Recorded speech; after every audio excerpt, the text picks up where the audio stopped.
Bem-vindo, prezados alunos, ao nosso terceiro bloco aqui desse curso de segunda fase de exame da Ordem dos Advogados do Brasil.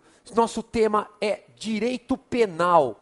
Vamos com tudo que vai dar certo, você vai passar, eu tenho certeza. Agora chega, nós fizemos aquela parte introdutória, de dicas, material, marcação de código. Agora começou para valer o curso, hein? Agora se segura aí, muita atenção. Se você está com sono, vai tomar um café, vai jogar uma água no rosto, porque agora você não pode dormir não. Porque aqui está a chave do seu sucesso em relação à peça prática processual. Nosso tema agora é montagem do esqueleto. Montagem do esqueleto. Tá aqui, ó, turma, o segredo do sucesso. Eu, Tiago, garanto para você que se você montar o esqueleto de forma correta, eu garanto para você que você vai arrebentar na peça. Montou o esqueleto, aprendeu o desenvolvimento da peça, que a gente vai fazer depois, nos próximos blocos, peça por peça do exame de ordem. Turma, um abraço, você é advogado, eu tenho certeza que você vai fazer parte do time, turma, da Ordem dos Advogados do Brasil, não mais como estagiário com carteira da OAB, e sim como advogado. Então vamos lá, como é que começa a montagem do esqueleto? Em primeiro lugar, você vai escrever no esqueleto o quê? Quem é o seu cliente? Mas professor, aonde é que eu faço o esqueleto? Então, presta atenção, ó. Na prova da OAB, para quem nunca fez, vou explicar. Você tem o rascunho e tem as folhas aonde você escreve realmente o texto definitivo, tanto da peça como das questões. Lá no rascunho você vai fazer o esqueleto, porque não dá tempo de fazer rascunho. Professor, eu vou fazer a peça inteira e depois vou passar. Meu Deus do céu, não faz isso que não dá tempo, você vai ser reprovado. Você vai continuar bacharel em Direito. No rascunho da peça você vai montar o quê? Vai montar o esqueleto. No rascunho da peça, você vai montar o esqueleto. E agora eu vou te falar, galera do atual. Quando você for mandar as peças para a correção que eu vou pedir ao longo do curso, é obrigação sua mandar o esqueleto preenchido, da forma que eu vou ensinar. Para eu ter certeza que você entendeu e no dia vai fazer o esqueleto.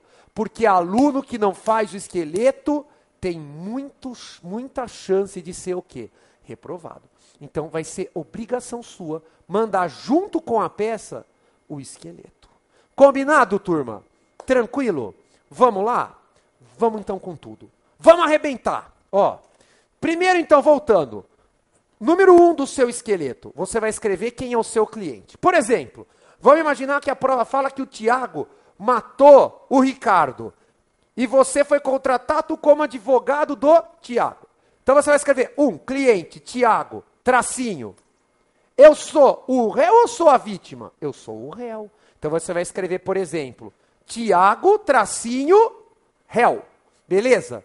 Mas professor, e se fosse a família do Ricardo que me procurou? Muito bem, o seu cliente seria Ricardo, tracinho, vítima. Por que é importante, turma? Porque nem sempre você vai ser advogado do réu. Você sabe que a prova da OAB, inclusive da banca atual da Fundação Getúlio Vargas, da FGV, ela inclusive já cobrou queixa-crime. Logo, se você me coloca que você é advogado da vítima, de duas ou uma. Ou a prova quer que você entre como assistente de acusação, ou a prova quer que você entre com o quê? Com queixa-crime. Deu para entender, turma? Então é por isso que é importante, porque a montagem do esqueleto, ela vai te dar a peça processual cabível, além de ela te dar o quê? As teses principais que você deverá alegar. Beleza, galera? Vem comigo então. Primeiro o cliente e em segundo lugar, você vai colocar o crime. Então vamos dar um exemplo aqui de novo. Tiago matou o Ricardo. Você foi procurado pelo Tiago ou pela família do Tiago para defendê-lo. Veja, então cliente, Tiago, réu. 2, crime. O que você vai colocar? Se o Tiago matou, artigo 121 do Código Penal, tracinho, homicídio. Mas, professor, e se a prova falar que o homicídio era qualificado? Não tem problema. Vamos imaginar, qualificado por motivo torpe, artigo 121, parágrafo 2º, inciso 1 do Código Penal. Certo? Homicídio qualificado pelo motivo torpe. Tem que escrever a descrição o quê? Completa do crime. Seja ele simples, seja ele qualificado, seja ele tentado, e assim sucessivamente, marcando o artigo. Já vou te mostrar o porquê. E depois você parte para a marcação do quê? Da pena. Você vai escrever no esqueleto, a quantidade de pena abstrata do delito. Não entendi.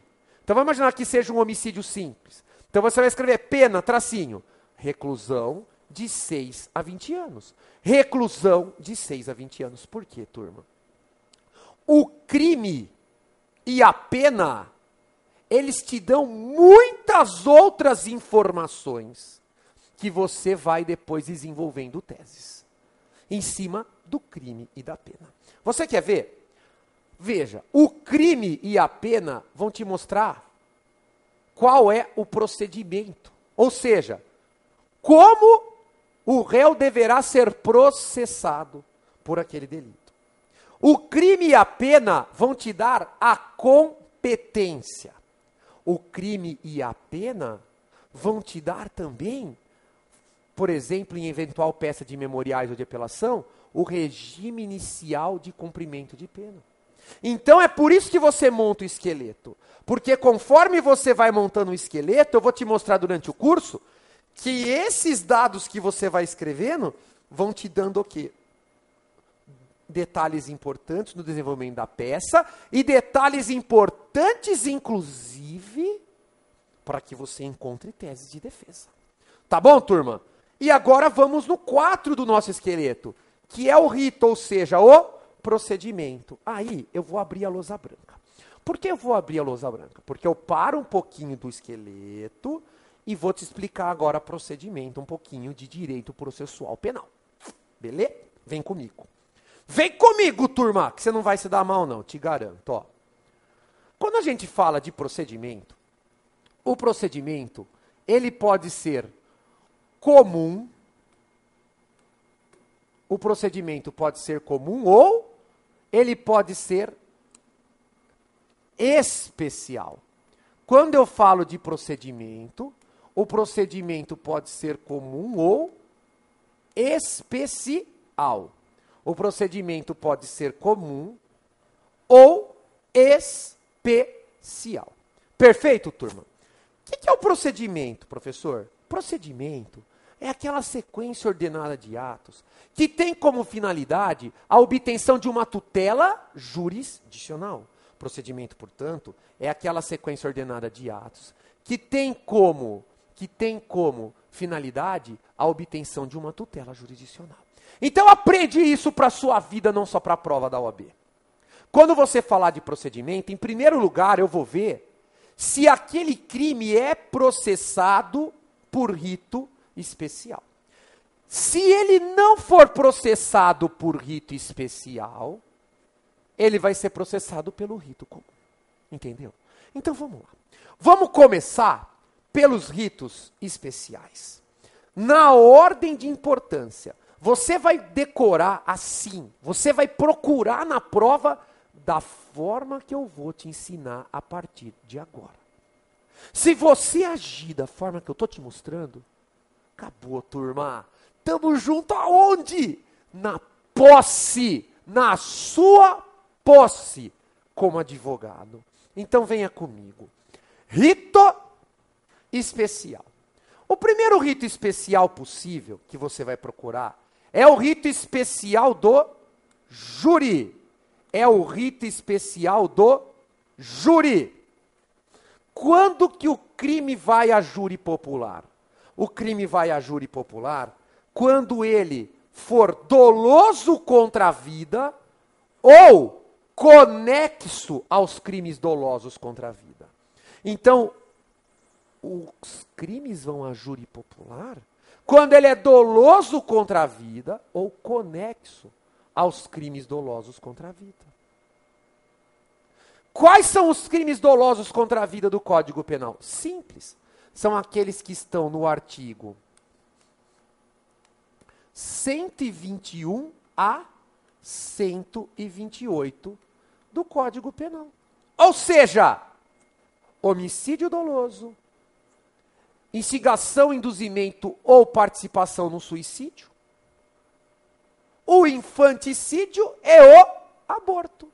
Se a prova falar que é qualquer um desses 4 crimes, ou conexo a eles, esse crime será processado aonde? No rito especial do júri.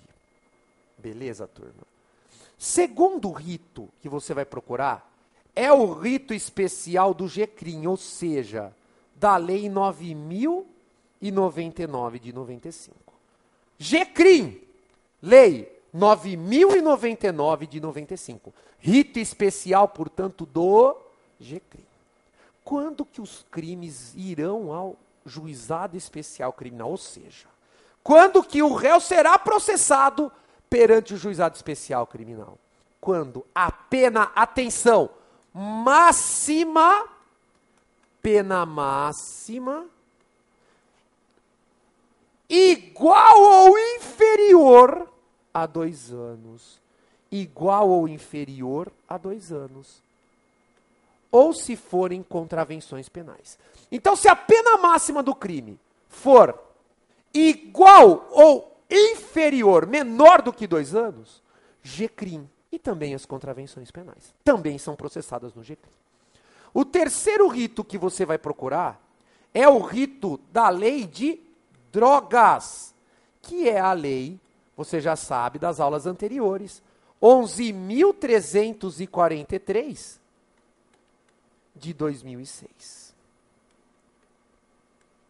Só que aqui eu quero deixar a dica, ó. Por que você tem que decorar na ordem que eu estou te ensinando? Porque se for um crime da lei de drogas, em que a pena máxima do crime for igual ou menor a 2 anos, aonde é que o réu vai ser processado? No GCRIM. Então é por isso que você tem que fazer a marcação do crime e da pena. Porque o crime e a pena te dão o quê? Estou te mostrando. O rito. Então, mesmo que o crime esteja na lei de drogas, se a pena dele for menor ou igual a 2, qual é o juiz competente? Juizado especial criminal. Beleza, turma? É por isso, então, que tem que ser nessa ordem que você vai procurar. O próximo rito é o rito especial do funcionário público. Rito especial do funcionário público. Aqueles crimes que o funcionário público comete no exercício da sua função, ele é processado através de um procedimento especial, chamado procedimento especial do funcionário público. Quando que o funcionário público tem direito a esse rito especial?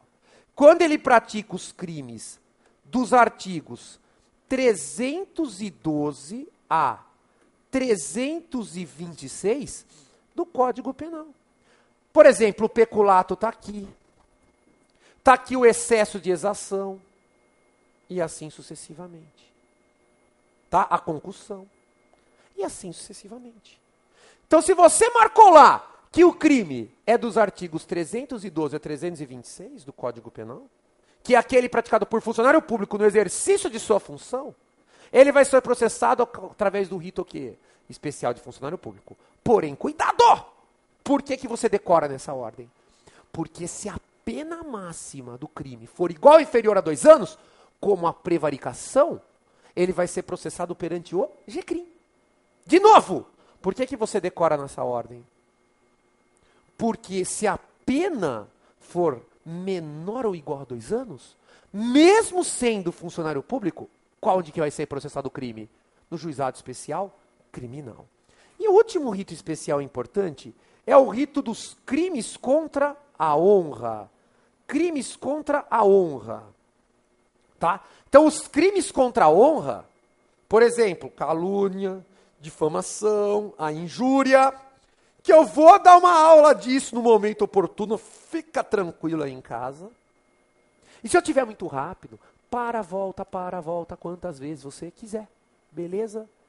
Tá bom? E se você não está entendendo alguma coisa, manda para mim um e-mail, né? Lá para o contato@professortiagoperes.com.br, que eu já deixei os meus contatos, ou me chama no Twitter, ou me chama no Facebook, que nós estamos sempre juntos para eventuais dúvidas que você vier a ter. Perfeito, turma? Então, os crimes contra a honra também tem rito especial, mas por que você decorou na ordem? Exceto se configurar GCRIM. Se configurar GCRIM, o crime contra a honra também é processado no GCRIM. Professor, não é rito especial. Legal. Se não é rito especial, é rito comum. E dentro do rito comum, eu tenho o rito ordinário,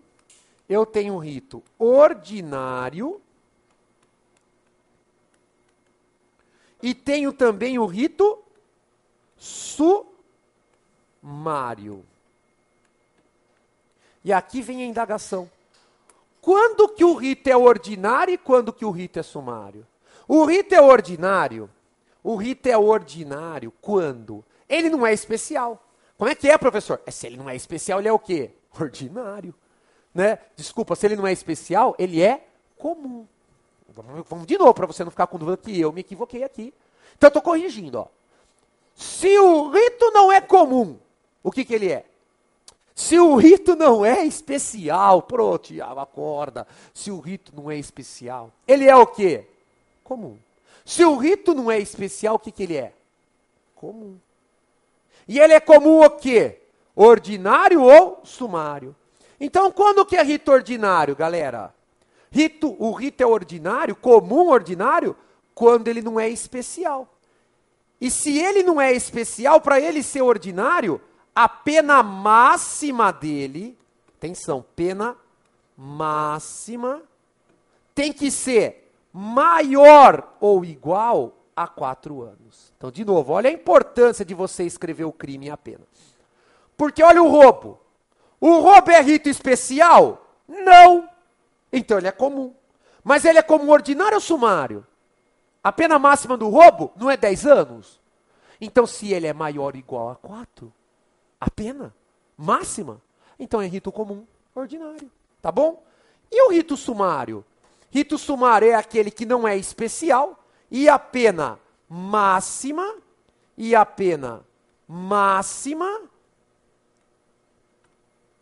é o que, turma? Maior que 2 e menor que 4.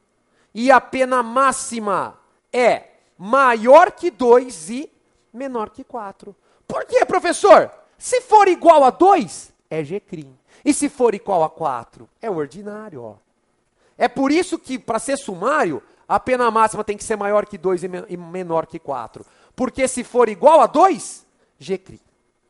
Se for igual a 4, rito ordinário. Beleza, turma? Tamo junto sempre? Né? Tranquilo? Tamo junto sempre, então? Vamos lá. Vamos voltar, então, aqui aos nossos slides. Ó. Montagem do esqueleto, então. Cliente, foi. Crime, foi. Pena, foi. Rito, procedimento, foi.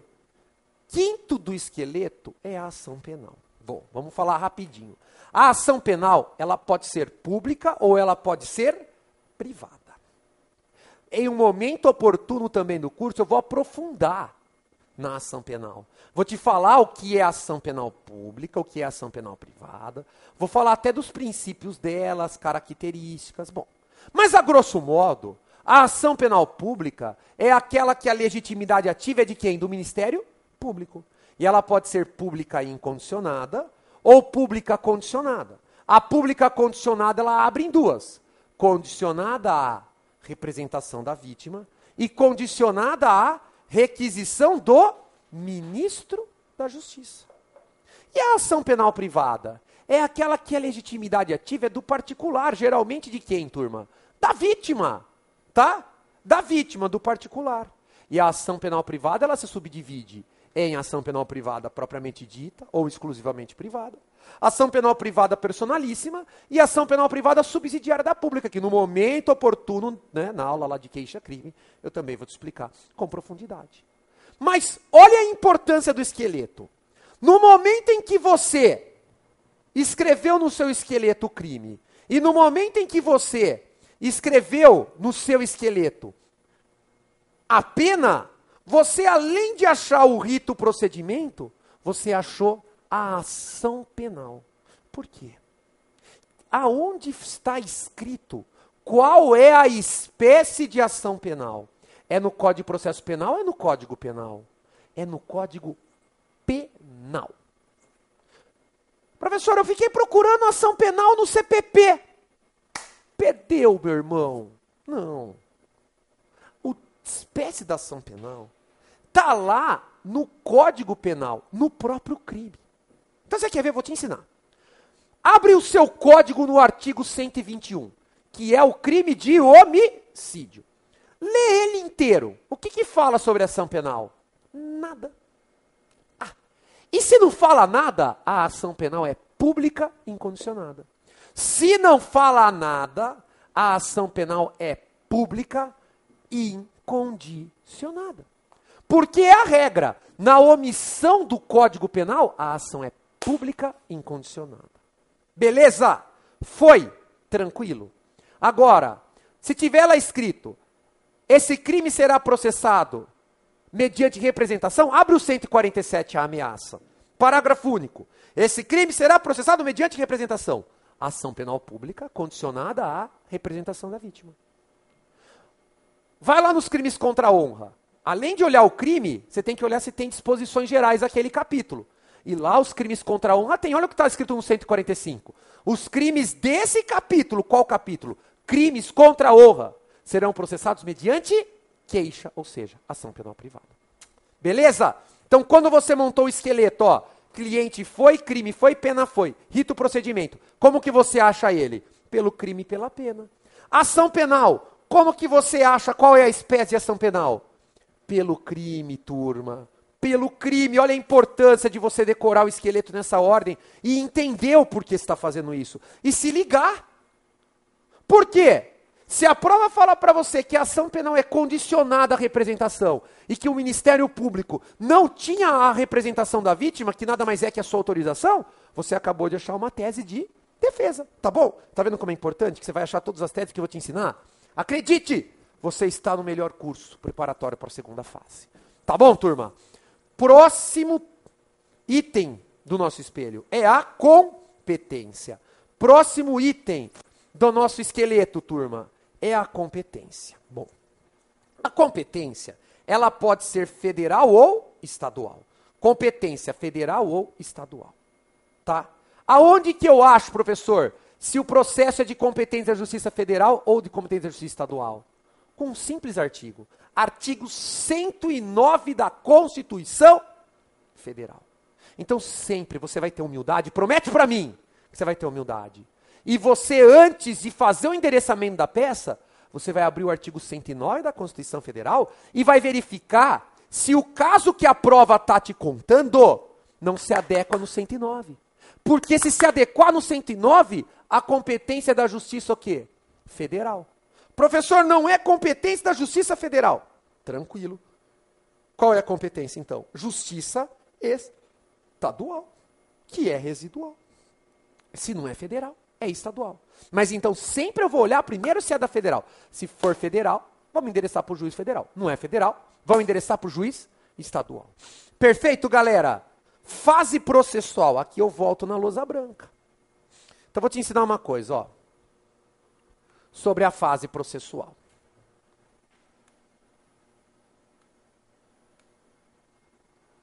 Vamos lá, fase processual.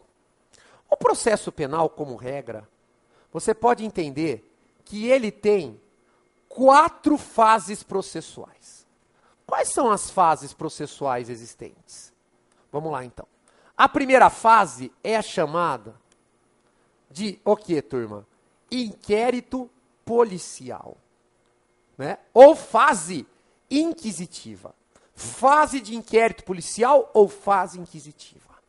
A segunda fase é chamada de fase de instrução, fase instrutória ou fase de instrução. A terceira fase do processo é chamada de fase recursal. E a quarta e última fase, de fase executória, ou fase de execução. Por que é importante identificar a fase?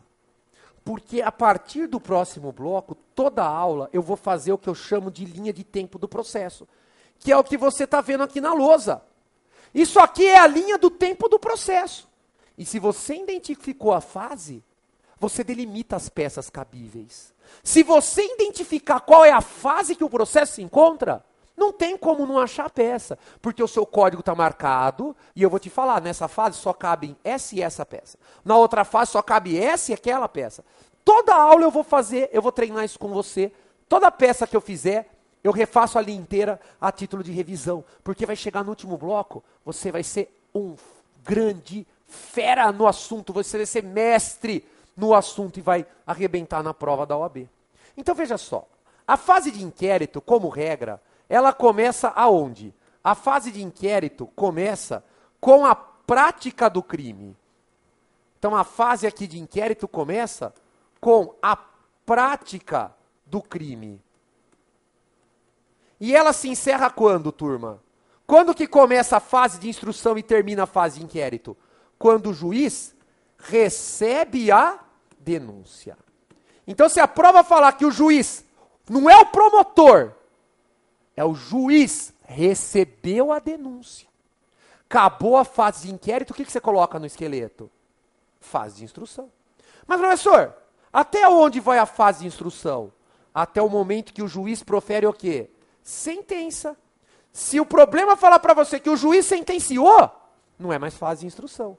Estamos agora na fase de recurso. E a fase de recurso, como regra, vai até onde? Até o trânsito em julgado. Se a prova falar que já houve o trânsito em julgado, aí você fatalmente está em qual fase? Na fase de execução. Já começou a fase de execução, não tem como errar. É claro que existe a possibilidade hoje, inclusive reconhecida pelos tribunais e também pela lei, da execução provisória, também no processo penal. A gente vai falar isso em momento oportuno.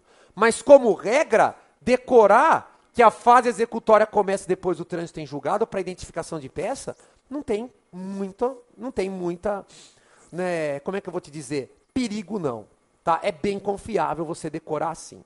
Então, só para repisar, a fase de inquérito começa na prática do crime e se encerra com o recebimento da denúncia. Recebeu a denúncia, começou a fase de instrução, que vai até a sentença. Sentenciou, acabou a fase de instrução, começou a fase de recurso, transitou em julgado, acabou a fase de recurso, estamos na fase de execução, turma. Estamos na fase de execução. Beleza. Aí, o próximo parte do nosso esqueleto é o momento processual. Então, em cada peça que a gente for desenvolver a partir do próximo bloco, eu vou te ensinar momento processual. Por quê? Porque se você identificou a fase, beleza, você já delimitou. Por exemplo, é fase de inquérito. Então você vai ver que é relaxamento de prisão, revogação de prisão, liberdade provisória, queixa-crime ou defesa preliminar. E agora, dessas 5, professor, qual é? Momento processual. Eu vou te falar. Para ser essa peça, você vai estar na fase tal. Qual momento processual? Esse momento processual. Não tem como errar. Achou a fase, achou o momento processual? Bingo! Qual é a peça cabível? É só você escrever. Então, por exemplo, é fase de inquérito, prisão em flagrante ilegal. Qual é a peça? Momento processual, flagrante ilegal. Qual é a peça? Relaxamento da prisão em flagrante. Então você, quando achou a fase e achou o momento processual, tópico 9 do esqueleto, peça, relaxamento da prisão em flagrante. Legal, turma? E depois, endereçamento. Veja, você vai fazer no rascunho o endereçamento. E agora você já tem todos os dados. Você já sabe qual é o crime, qual é a pena. E se você sabe o crime, a pena e a ação penal, você sabe o quê? Também competência. E se você já sabe a competência, e você já sabe qual é a peça, você vai endereçar para o juiz o quê? Competente e correto. Então agora você treina no rascunho. Excelentíssimo senhor, doutor, juiz de direito, da 3 pontinhos, vara criminal da comarca de 3 pontinhos, conforme eu vou te ensinar a partir do próximo bloco, já na elaboração de peças específicas.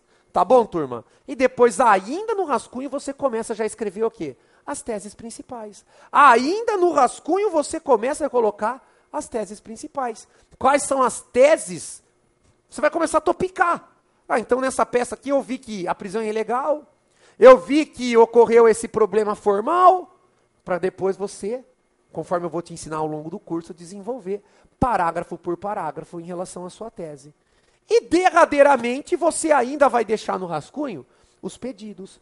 Derradeiramente, você ainda vai deixar no rascunho os pedidos, para não esquecer nenhum pedido.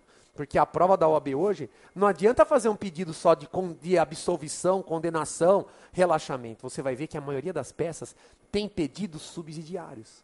Porque no crime, às vezes, vencer não é só absolver. Porque às vezes não tem como absolver. Mas a gente então luta o quê? Para que o réu tenha uma pena mais branda, que é o que nós chamamos de pedidos subsidiários.